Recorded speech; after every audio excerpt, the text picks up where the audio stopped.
Selamat sore Bapak, perkenalkan nama saya Penny Francisca Seranbria dengan NIM 200303082, kelas C semester 2, jurusan Sosiologi, Fakultas Ilmu Sosial dan Ilmu Politik, Universitas Nusa Cendana Kupang 2021. Pada sore hari ini saya akan membahas tugas mereview buku ke-8 Teori Sosiologi Klasik tentang Sosiologi Georges Simeyi. Baik, saya langsung pada intinya saja. Yang pertama, kata pengantar. Puji dan syukur kami panjatkan ke hadapan hadirat Tuhan Yang Maha Esa atas tuntunan dan penyertaan Tuhan, sehingga saya dapat menyelesaikan sebuah makalah dengan baik dengan judul Sosiologi Georges Simeyi dengan tepat waktu. Adapun tujuan saya dalam menulis makalah ini untuk memenuhi tugas yang diberikan oleh Bapak dosen selaku dosen di mata kuliah Teori Sosiologi Klasik, dan juga untuk mengingatkan wawasan saya dalam menulis makalah ini. Saya mengucapkan terima kasih banyak kepada pihak yang telah memberikan tugas ini, khususnya kepada Bapak dosen Lazar Jahamat dan juga kepada Bapak dan Mama saya yang telah memberikan saya dukungan dalam menulis makalah ini. Meskipun saya telah menulis makalah ini dengan semaksimal, tapi tidak menutup kemungkinan masih banyak kekurangan. Oleh karena itu, kritik dan saran yang membangun akan saya nantikan. Akhir kata saya berharap semoga makalah ini bisa bermanfaat bagi saya selaku penulis makalah ini dan juga bagi para pembaca. Bab 1, pembahasan. Fragmen dari Simmers, Live and Min. Georges Simeyi lahir di Berlin pada tanggal 1 Maret 1858. Ayahnya seorang partner di terkenal pabrik coklat, meninggal saat Georges masih kecil. Seorang teman dari keluarga penerbit musik tradisional internasional diangkat sebagai walinya. Dia meninggalkan Simeyi banyak uang yang memungkinkan dia untuk menjalani kehidupan sebagai seorang sarjana. Simmers ibu temperamental dan mendominasi. Setelah lulus dari Gymnasium, Simeyi masuk Universitas Berlin pada usia 18 tahun untuk belajar sejarah. Terlepas dari pengaruh Moms padanya, dia segera beralih ke filosofi. Kemudian dia memahami Lazarus dan Steinthal, pendiri Faulkner, sebagai guru terpentingnya.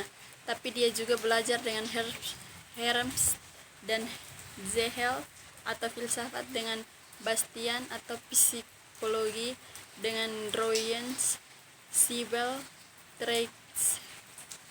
Treitschke, Grimm, dan Jordan atau sejarah sebagai minor kedua. Dalam ujian doktoralnya, dia memilih bahasa Italia abad pertengahan dan mendapatkan penghargaan dari Petrarch. Yang kedua, sosialitas sebagai bentuk permainan masalah etis dan solusi mereka. Keramahan juga muncul sebagai bentuk permainan dari etika kekuatan dalam masyarakat konkret.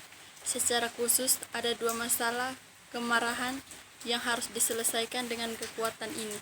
Salah satunya adalah fakta bahwa individu harus berfungsi sebagai bagian dari kolektif yang dia hidup.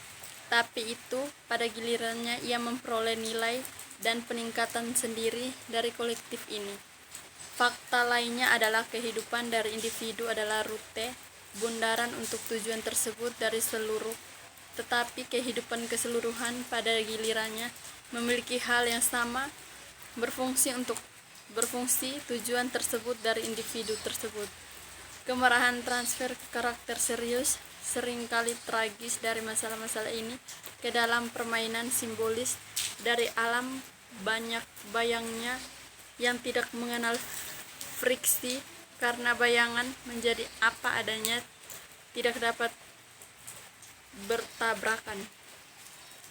Yang ketiga, individu dan masyarakat di padang kehidupan abad ke-18 dan ke-19.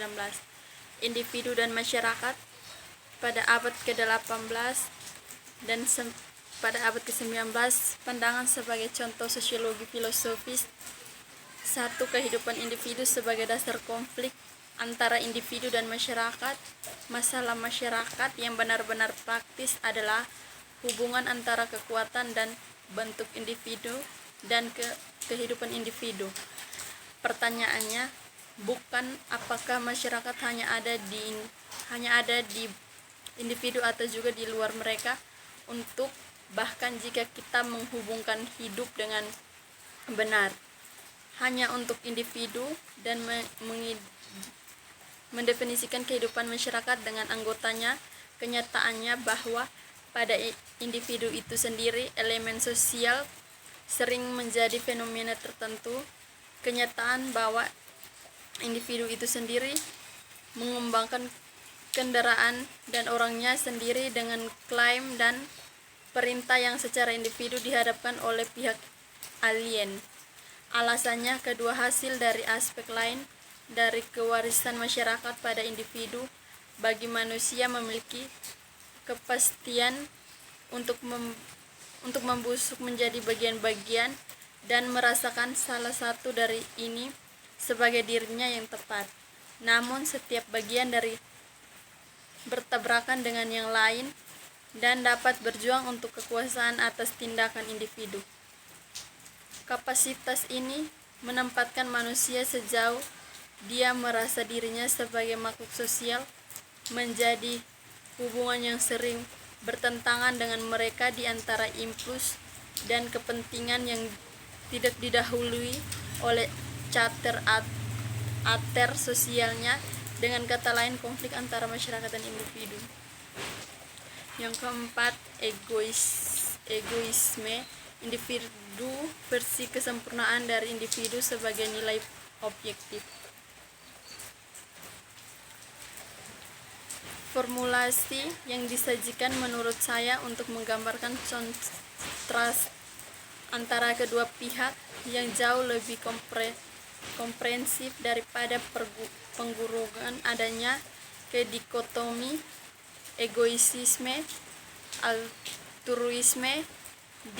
Di satu sisi upaya individu untuk keutuhan muncul sebagai egoisme yang kontras dengan altruisme, dirinya yang memesankan dirinya menjadi masyarakat sebagai selektivitasnya.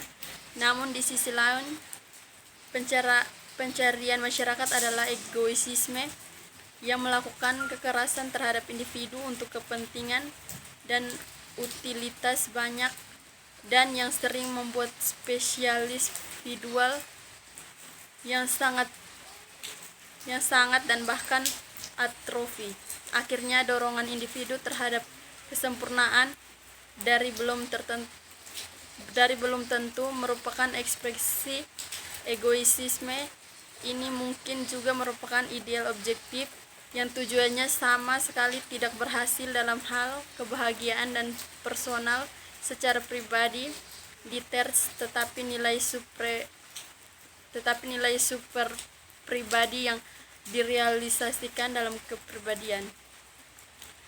Sosial versi manusia, panggung yang diciptai oleh interpretasi yang disajikan tentu melampaui kontras adat antara egoisme dan altur seperti yang telah saya tunjukkan, tetapi bahkan interpretasi ini tidak dapat menyelesaikan kontras dasar antara individu dan masyarakat dan kontras terkait yang berkaitan dengan konten yang sama, tetapi mata air dari pandangan dunia utama lainnya disarankan oleh analisis modern dari konsep-konsep sosiologis tertentu. Baik Bapak, hanya ini saja yang dapat saya presentasikan. Sekian dan terima kasih.